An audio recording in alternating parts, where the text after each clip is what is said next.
Em Lucas capítulo 4, versículos de 1 a 11, diz assim: E Jesus, cheio do Espírito Santo, voltou do Jordão e foi levado pelo Espírito ao deserto. E 40 dias foi tentado pelo diabo, e naqueles dias não comeu coisa alguma. E terminados eles, teve fome. E disse-lhe o diabo: Se tu és o Filho de Deus, mande que estas pedras se transformem em pão. E Jesus lhe respondeu, dizendo: Está escrito que nem só de pão viverá o homem, mas de toda a palavra de Deus. E o diabo, levando-o a um alto monte, mostrou-lhe no momento de tempo todos os reinos do mundo. E disse-lhe o diabo: Dar-te-ei a ti todo este poder e a sua glória, porque a mim me foi entregue e dou a quem quero. Portanto, se tu me adorares, tudo será teu. E Jesus, respondendo, disse: Vai-te para trás de mim, Satanás, porque está escrito: Adorarás ao Senhor teu Deus, e só a Ele servirás. Levou-o também a Jerusalém, e pô-lo sobre o pináculo do templo, e disse-lhe: Se tu és o Filho de Deus, lança-te daqui abaixo, porque está escrito: Mandará os seus anjos acerca de ti, que te guardem, e que te sustenham nas mãos, para que nunca tropeces com o teu pé em alguma pedra. E Jesus, respondendo, disse-lhe: Dito está, não tentarás ao Senhor teu Deus. E acabado o diabo toda a tentação, ausentou-se dele por algum tempo. Então, como Jesus venceu a tentação? Foi assim: Jesus acabara de ser batizado e foi guiado pelo Espírito ao deserto para ser tentado pelo diabo. Por que a provação? Por que o Espírito conduziu ao deserto para ser tentado? Deus Pai queria revelar Jesus, o Filho, como o Cristo, o Messias, o ungido de Deus, para a salvação do mundo. Desta forma, Jesus seria apresentado como o campeão de Deus, o gladiador celestial na arena deste mundo. Além disso, Deus estava apresentando um novo homem sem pecado. O primeiro homem, Adão, perdeu em casa para Satanás. Em casa farta, diga-se de passagem, estava no jardim e não havia necessidade de nada. Porém, o último Adão, Paulo menciona Jesus como o último Adão, em 1 Coríntios capítulo 15, versículos 45, Cristo derrotou Satanás no deserto, não no jardim, mas no deserto, em situação de maior fragilidade humana e carência. Jesus estava 40 dias jejuando, né?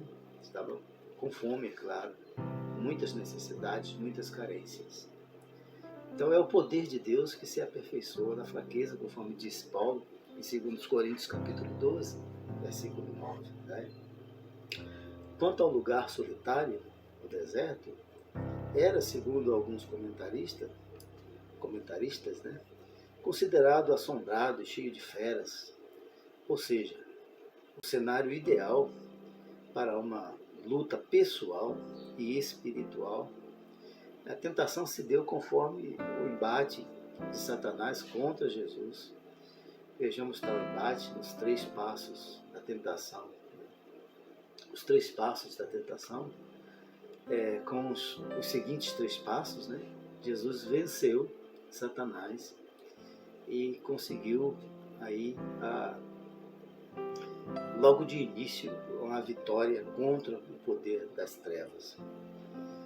O primeiro passo é alimentar-se da palavra de Deus. Note que Jesus jejuou 40 dias. O texto diz que ao final desse período ele teve fome, lógico, né? A gente fica sem comer um dia morrendo de fome. Imagine 40 dias, teve fome. Então o diabo mandou que Jesus transformasse pedras em pão. Ou seja, no momento mais crítico da tentação, no momento mais crítico da necessidade, digo, de intensa fome, o diabo apresenta suas propostas indecentes, né? Ele ainda continua usando as mesmas táticas, suas propostas que parecem boas, mas que levam o desesperado ao desespero. E o que ele sabe muito bem fazer é isso, levar o desesperado ao desespero, com as suas propostas indecentes. Jesus até poderia transformar pedras em pão, né? Ele tinha poder para isso, mas a questão caminha sobre dois entendimentos na mente de Jesus. Primeiro, a quem obedecer para se valer na hora que a coisa aperta, né? Para Jesus, só o Pai é digno de obediência em quaisquer circunstâncias, não importa o que aconteça. Segundo, a resposta de Jesus, nem só de pão viverá o homem, demonstra que, para ele, a questão espiritual vem antes do material. O que é eterno está antes do que é efêmero. Nesse caso, a palavra de Deus permanece para sempre, conforme diz Pedro na sua primeira epístola, no capítulo 1, versículo 25. Além do mais, o pão material, o pão que Jesus poderia transformar aquela pedra em pão, ele iria comer e ficar com fome ainda, né? Logo, logo estaria com fome de novo, né? Mas não mataria a fome espiritual, que é o gozar da amizade, da paz com Deus, né? Jesus preferiu alimentar-se do pão da vida e não do pão da morte, do pão eterno que satisfaz para sempre, que é a palavra de Deus. Quando Jesus ordenou aos seus discípulos a buscar primeiro o reino de Deus e a sua justiça, em Mateus capítulo 6, versículo 23, ele estava ensinando aos seus discípulos algo que ele já tinha demonstrado e vinha demonstrando na prática, que a palavra de Deus, o reino de Deus, o que é de Deus está sempre em primeiro lugar. Então perceba que a ideia é de que a amizade de Deus é melhor do que a própria vida, conforme diz o Salmo 63:3, né? Ou também, como o apóstolo Paulo se expressou em Atos capítulo 20, versículo 24, em nada tenho a minha vida por preciosa, quer dizer, a missão vem antes, a obediência a Deus vem antes, o compromisso com Deus vem antes, até da minha própria vida.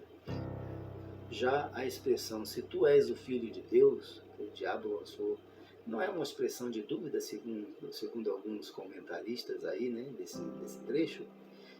Não quer dizer uma dúvida, mas uma certeza. Poderia ser traduzido, como diz João Falcão Sobrinho, né, uma dos escritos dele, poderia ser traduzido assim: já que tu és o Filho de Deus, faça isso.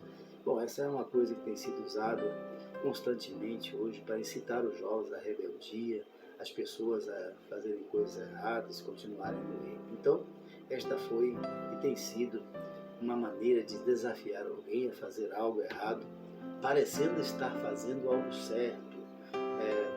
A pessoa é um idiota com jeito de esperto, né? Para o mundo, o homem esperto e inteligente é o que tira proveito da fragilidade. Se o rabo de saia está frágil, aproveita, você é homem, justificam, né? Você é um homem. Mas o homem verdadeiro, segundo Jesus, é quem perde a sua vida por amor a Deus, é quem coloca Deus em primeiro lugar, é quem obedece a Deus sem qualquer outra possibilidade, sem imaginar qualquer outro tipo, outra área de ação. Adorar unicamente a Deus é o segundo passo, porque esta foi a proposta do diabo, né? Que Jesus o adorasse, então lhe daria todos os reinos do mundo. Então o diabo tentou subornar ou comprar a adoração. Ele morre de inveja de Deus. O que Deus consegue ter voluntariamente, Satanás está disposto a pagar para ter. Por Por isso, ele mostrou e ofereceu a Jesus todos os reinos do mundo e ofereceu em troca de adoração. Mas note bem isto, preste atenção. Ele não é dono de nada. O que ele é um grandíssimo mentiroso profissional. Ele é um grandíssimo mentiroso, um jogador no ato do blefe. Porque a Escritura diz que ele é pai da mentira, em João capítulo 8, versículo 44. Então, ele promete o que na verdade não tem. Ele não tem nada, nem o inferno é dele. O inferno pertence a Deus, é uma prisão que Deus construiu para o diabo e seus anjos. Em Mateus capítulo 25, versículo 41 está escrito isso. Que o inferno foi preparado para o diabo e seus anjos. Então o inferno é a penitenciária, vamos dizer, a papuda espiritual que Deus criou para punir o mal com condenação eterna. A gente que não acredita nisso, mas creia, é a palavra de Deus. Assim, a oferta de Satanás para Jesus era mentirosa.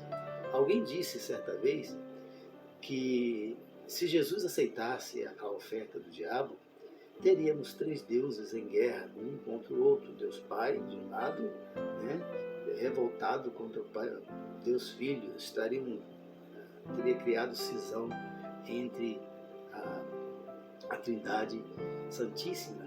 Então a união estaria rompida na Trindade, mas Jesus foi fiel ao Pai, ao propósito, à missão, e manteve a unidade. Então o que o diabo mais quer é ter adoração que pertence a Deus, nem que seja por um milésimo de segundo, Por isso ele fez a oferta mentirosa de dar todos os reinos do mundo para Jesus. Mas 2 coisas sobre isso. Primeiro, adorar é prostrar-se, ou seja, adorar, dobrar os joelhos diante da autoridade, como súdito diante do rei. Isso é o gesto de adoração, que descreve melhor a adoração. Muita gente pensa que a adoração é cantar, cantar, e pode ser que seja, mas não é só. E nem quer dizer isso se o coração não estiver primeiro dobrado diante de Deus, como Jesus dobrou-se diante do Pai. Então, Satanás, na verdade, tinha alguma coisa do mundo, a parte da autoridade que pertencia ao homem. Só que ele agora estava diante do homem que veio para desfazer as obras do diabo, e do homem com H maiúsculo, segundo Deus, que veio para restaurar a humanidade perdida. Então, ele não tinha consciência disso, ou tinha consciência, estava ali brefando no jogo, como um blefe, um jogador no blefe. Também ele estava diante do Criador e verdadeiramente o dono de todas as coisas. Em João capítulo 1, versículos de 1 a 3, diz que Jesus estava no princípio com Deus, ele era o Verbo era Deus, estava com Deus, e que todas as coisas foi feito por meio dele, sem ele nada do que foi feito se fez. Então em Colossenses também, capítulo 2, versículo 9, fala que Jesus é Deus, e sendo Deus, ele é dono de todas as coisas. Então o diabo pode saber mentir aos homens, mas a Deus ninguém mente. A autoridade do exibicionismo, como meio de ganhar prestígio. Muita gente hoje fazendo isso aí, com os digital influencers, essas coisas, qualquer coisa para aparecer, mas Jesus não adotou esse método.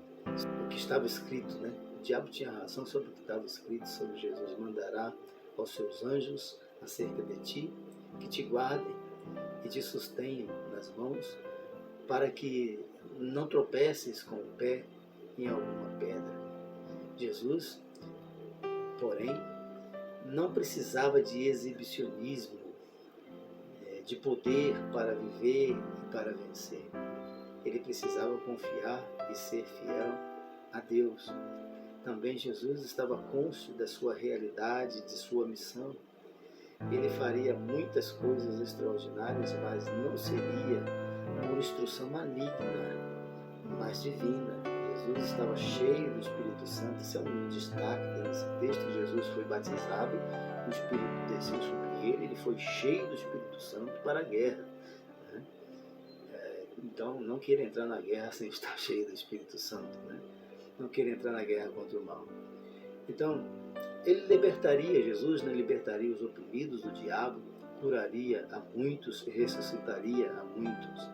Mas tudo isso sob o controle de Deus e não do mal. Assim, ele não precisava demonstrar nada nem aos homens, muito menos a Satanás. O único ponto de referência e ação na vida de Jesus é a autoridade de Deus Pai. Né? Então está aí alguns ensinos sobre a tentação de Jesus no deserto. O que fica para nós é o seguinte, que nem só de pão vive o homem, nem só de recursos materiais a nossa vida poderá permanecer. A nossa vida só tem condições de ser uma vida plena se estiver na presença de Deus. Coloque a sua vida na presença de Deus, coloque toda a sua dependência aos cuidados de Deus, confiar, se lançar confiantemente a Deus e certamente você será vencedor, vencedora da tentação também, como Jesus foi, e estará fazendo parte daqueles que agradam a Deus, o verdadeiro homem, a verdadeira mulher que o mundo precisa, está na obediência a Deus. Amém?